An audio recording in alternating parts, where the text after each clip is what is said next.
Hello दोस्तों। तो आज हम एक टॉपिक के बारे में बहुत इजी वे से समझाएंगे कि जिसमें हर बिजनेस ओनर, फ्रीलांसर या मार्केटर कंफ्यूज रहता है एसईओ या गूगल एड्स, और उसमें कॉस्ट कितनी आती है, कितना टाइम लगता है, कौन सा बेटर है, कौन से बिजनेस के लिए कौन सा सही है, वो भी समझेंगे। तो आइए शुरू करते हैं।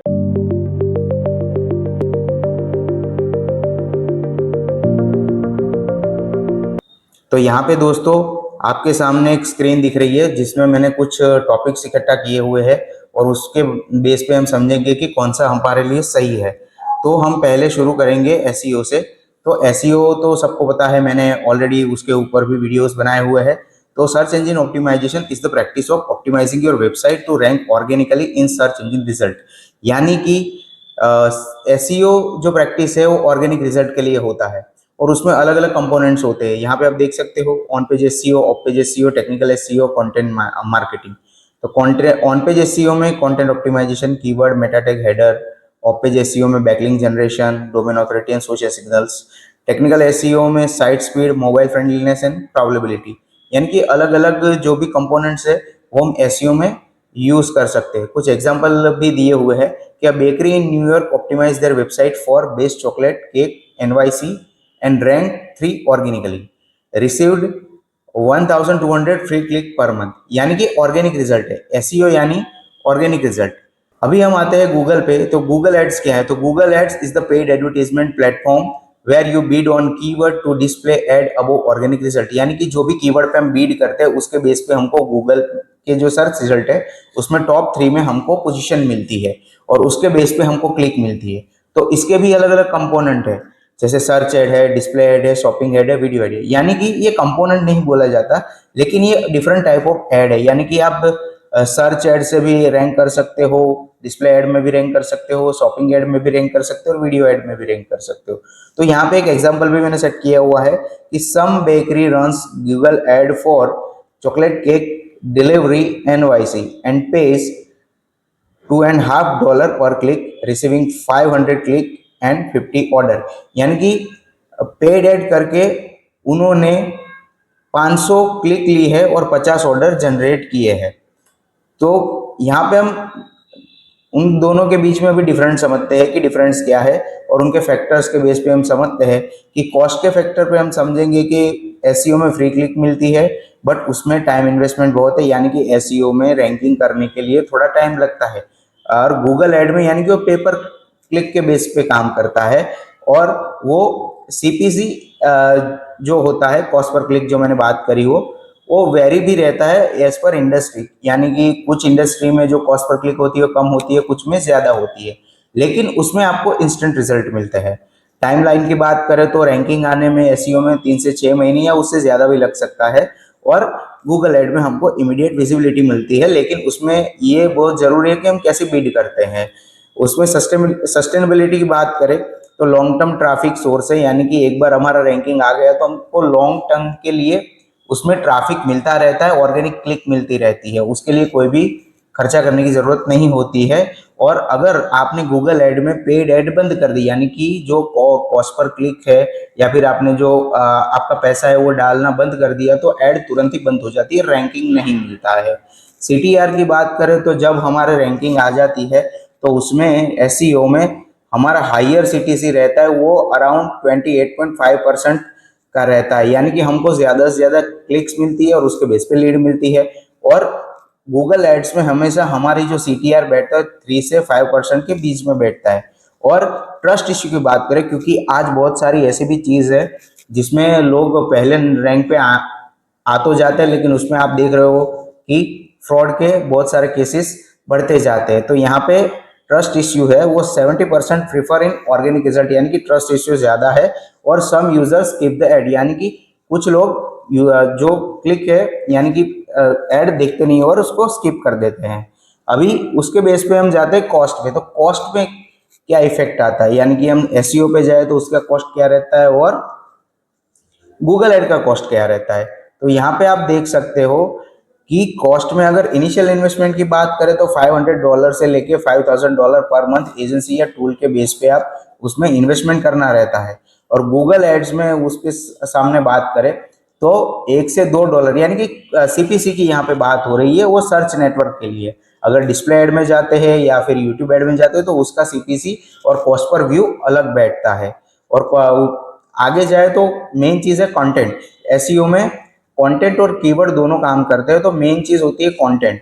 तो कंटेंट का अगर जो खर्चा बैठता है वो है $100 से लेके $500, लेकिन ये वेरी होता है कि आप कौन से कंट्री से हो, आपने किस एजेंसी से काम दिया हुआ है, वो आपके जो भी है वो इंटरनल जो भी कम्युनिकेशन है उसके बेस पे डिपेंड रहता है।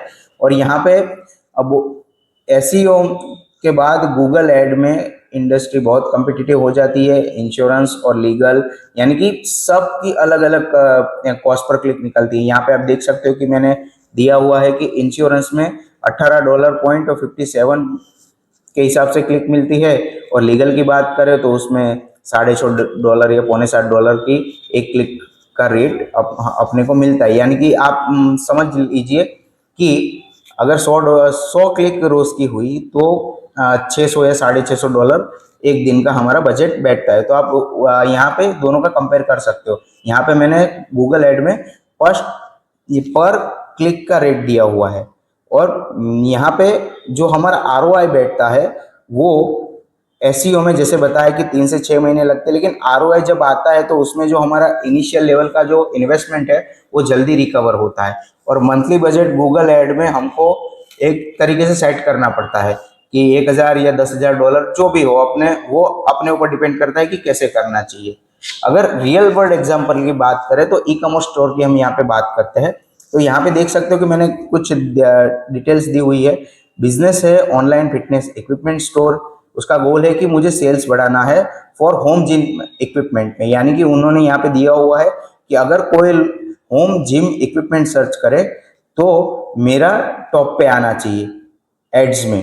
तो SEO स्ट्रेटेजी में जो स्ट्रेटेजी बनती है वो 6 महीने की बनती है कि भाई हमको 24 ब्लॉग है वो होम फिटनेस टॉपिक पे पब्लिश करने हैं, 150 क्वालिटी बैकलिंक जनरेट करनी है, optimize product page for long tail keyword. यानी कि लॉन्ग टेल कीवर्ड पे जितना अपने को रैंकिंग मिलेगा तो अपना ROI उतना जल्दी बैठेगा, और हमारा जो इन्वेस्टमेंट है उसके बेस पे हमको लीड्स मिलना शुरू हो जाएगी।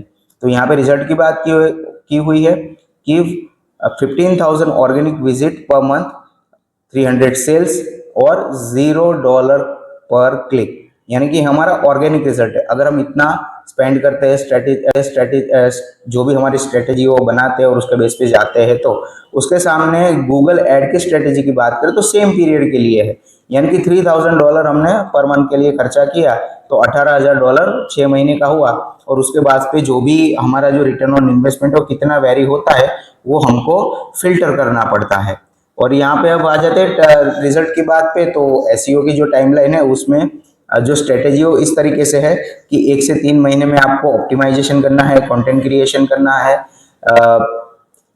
4 से 6 महीने तक रैंकिंग इंप्रूवमेंट और ट्रैफिक ग्रोथ पे ध्यान देना है, और बढ़ जाता है।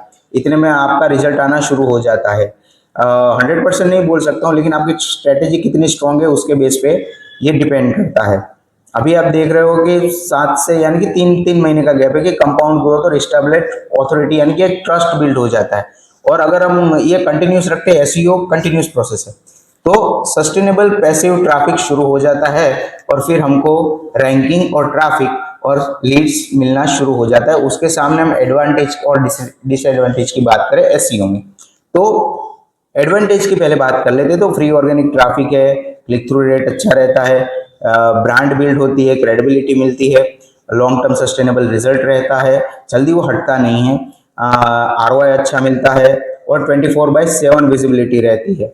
और ऑल फनल के स्टेज में हम जो भी मोबाइल है, डेस्कटॉप है, कहीं पे भी सर्च करें अपने को रिजल्ट मिलता है। उसके सामने यही है कि उसके लिए जो डिसएडवांटेज है मैं तो यही कहता हूँ कि एक ही है कि वेट करना पड़ता है। लेकिन ये बिजनेस में एक चीज़ हम सब बोलते हैं कि जितना वेट करोगे तो उतना रिजल्ट अच्छा मिलेगा, क्योंकि वो ऑर्गेनिक वे से हम प्रमोट कर रहे हैं, ठीक है। और ऑनगोइंग इफोर्ट इसके ज़्यादा रहते हैं, लेकिन वो तो करना ही पड़ता है। कोई भी फील्ड हो, कोई भी बिजनेस हो, तो उनमें इफोर्ट करना ही पड़ता है। अल्गोरिदम चेंज रहते हैं हर बार गूगल के, तो उसके लिए प्रिपेयर रहना पड़ता है। कीवर्ड्स की डिफिकल्टी बहुत होती है, तो वो सर्च आउट करनी होती है, उसके बेस पे हमारे वेब पेजेस और कंटेंट सेट करना होता है। गारंटेड रिजल्ट नहीं है, कोई भी एजेंसी या कोई भी मान लीजिए कि फ्रीलांसर, इसमें हम गारंटी नहीं दे सकते कि भाई 6 महीने में आ ही जाएगा, लेकिन मोटा मोटी 6 महीने तक आ जाता है, वो स्ट्रेटेजी अच्छी हो तो। गूगल एड में हम दोनों की बात करें तो इमीडिएट विजिबिलिटी है, टारगेटिंग ऑप्शन अच्छे रहते हैं, मेजरेबल आरओआई, यानी कि हम इतना जो स्पेंड कर रहे हैं उसके सामने हमको इतना मिलना चाहिए, वो एक विजन ही रहता है, ये मेजरेबल है। लेकिन वो उसमें भी हमारा जो, मान लीजिए कि मैंने एक कोई भी मार्केटिंग प्लान शुरू किया, तो उसमें एक चीज़ ये भी है कि वो मार्केटिंग प्लान में हमको इनिशियल लेवल पे कुछ स्पेंड करना पड़ता है, यानी कि लोगों को दिखाना पड़ता है, उसके बाद जाके वो रिटर्न ऑन इन्वेस्टमेंट शुरू होता है। वो बजट का कंट्रोल अपने हाथ में रहता है, टेस्टिंग की फैसिलिटीज़ हैं, रीमार्केटिंग ऑप्शन अच्छा है, ये चीज़ अच्छी है कि जिसमें आपको पता है कि बार बार एक बार आपने ऐड देखी तो बार बार उसमें ऐड आना शुरू हो जाती है। डिसएडवांटेज तो है कि भाई कॉस्ट पर क्लिक ऑनगोइंग रहती है, अगर कॉस्ट पर क्लिक वहाँ पे बढ़ती है तो ऑप्शन के बेस पे बढ़ जाती है। जब भी हम बजट स्टॉप कर दे तो ऐड अपने आप बंद हो जाती है और रैंकिंग या रिजल्ट कुछ नहीं मिलता है, एक्सपेंसिव भी रहता है या कभी कभी सस्ता भी पड़ता है, लेकिन उसके लिए एक स्ट्रेटेजी होती है। रिक्वायर कंस्टेंट ऑप्टिमाइजेशन, यानी कि ऑप्टिमाइजेशन इसमें भी जरूरी है, दोनों में जरूरी है, तो यहाँ पे जो भी एफर्ट है वो तो सेम ही लगने वाला है। ठीक है, एड ब्लाइंडनेस फ्रॉम यूजर, यानी कि कभी कभी ऐसा होता है कि हमको बहुत सारे क्लिक आ जाते हैं लेकिन सेल्स नहीं मिलता है, तो क्या करता है कि यूजर कभी कभी ऐसे ही क्लिक कर देता है, लेकिन उसको वो एड्स या वो प्रोडक्ट या सर्विसेज की जरूरत नहीं होती है। तो यहाँ पे बात आ जाती है कि हमको कब एसईओ यूज करना चाहिए और कब गूगल एड यूज करना चाहिए। जो मेन सबकी पहले क्वेरी रहती है कि क्या शुरू करना चाहिए, तो यहाँ पे दोनों का मैंने मेजरमेंट लिया हुआ है कि अगर आपके पास लिमिटेड बजट है, लॉन्ग टर्म ग्रोथ की प्रायोरिटी आप में है कि मुझे लॉन्ग टर्म जाना है, ब्रांड ऑथोरिटी बनानी है, अपने जो भी ऑडियंस है उनको टारगेट अच्छी तरीके से करना है, और पेशेंस है 3 से 6 महीने का, ठीक है, और आपके पास बहुत सारा कंटेंट है, तो आप एसईओ में जा सकते हो। इसका बेनिफिट 6 महीने बाद आपको बहुत अच्छा मिलता है, मिनिमम 6 से 8 महीने में रिजल्ट आना तो शुरू हो ही जाता है अगर स्ट्रेटेजी वीक ना हो तो। और उसके सामने अगर आपके पास पैसा है, आपको जल्दी रिजल्ट चाहिए, आपको इन्वेस्ट करना भी चाहते हो और स्ट्रेटेजी भी आपके पास है, तो आप गूगल एड में जा सकते हो, उसमें आपको इमीडिएट रिजल्ट मिलेगा। या फिर आप कोई नई प्रोडक्ट लॉन्च कर रहे हो तो पीआर के बजाय आप जा सकते हो गूगल एड में। ठीक है, मार्केटिंग डिमांड पे आप टेस्टिंग की कर सकते हो, टाइम सेंसिटिव प्रमोशन भी हो जाता है। ठीक है, तो अगर हम स्ट्रेटेजी यानी कि विनिंग स्ट्रेटेजी की बात करें तो यहाँ पे दोनों में देख सकते हो आपके हाइब्रिड अप्रोच बेनिफिट है, यानी कि मैक्सिमम सर्व कवरेज, डेटा शेयरिंग, रीमार्केटिंग और टेस्टिंग, ये एसईओ में जैसे रहता है। और आप नीचे एग्जांपल भी देख सकते हो कि SaaS company use Google ad to generate immediate leads while building SEO, यानी कि $5 per month after 8 months organic traffic match paid traffic, they reduce ad spend by 60% while maintaining lead volume, saving $36,000 annually। यानी कि अगर initial stage पे आपने invest कर लिया तो आगे जाके आपका जो सेविंग है वो बढ़ जाएगा। ठीक है, कुछ की टेक अवेज है जो मैंने बनाए हुए हैं कि डिफरेंट गोल्स, डिफरेंट टूल्स, यानी कि गूगल एड्स में स्पीड है, एसईओ में सस्टेनेबिलिटी है। बजट कंसिडरेशन की बात करें तो एसईओ में हायर अपफ्रंट एफर्ट और लोअर लॉन्ग टर्म कॉस्ट है, गूगल एड में ऑन गोइंग एक्सपेंस है और प्रैक्टिसेबल रिजल्ट है। ट्रस्टेड फैक्टर में 70% of user prefer organic result but ads capture higher intent buyer. और हमारा बेस्ट अप्रोच हमेशा यही रहता है, मैं तो हमेशा अप्रोच करता हूँ कि मुझे सस्टेनेबल रिजल्ट चाहिए, तो मैं पहले यही प्रीफर करता हूँ कि मेरे पास अगर इन्वेस्टमेंट है या नहीं है, तो मैं एसईओ के साथ ही जाता हूँ। और बिजनेस ओनर को भी मैं हमेशा यही कहता हूँ कि if you wanna go digitally, आप डिजिटली जा रहे हो तो आप वेबसाइट बनाइए, वेबसाइट के बाद उसका एसईओ करिए और वेट फॉर अ रिजल्ट। एक बार रिजल्ट आया तो आपका जो भी इन्वेस्टमेंट है वो धीरे धीरे गूगल ऐड के जो भी इन्वेस्टमेंट है उसके बराबर तो नहीं होगा, लेकिन वो कम हो जाएगा। गूगल ऐड में हमारा यही है कि कहीं पे भी आप पेड एडवर्टीजमेंट करते हो तो यानी कि जब तक आपने इन्वेस्टमेंट किया तब तक आपका रिजल्ट रहा। तो दोस्तों ये था हमारा आज का टॉपिक और आई होप कि आपको ये टॉपिक में एसईओ और गूगल ऐड के बारे में समझ आ गया होगा। तो अभी हम इसके बेस पे डिटेल वीडियो भी बनाएंगे। Thank you.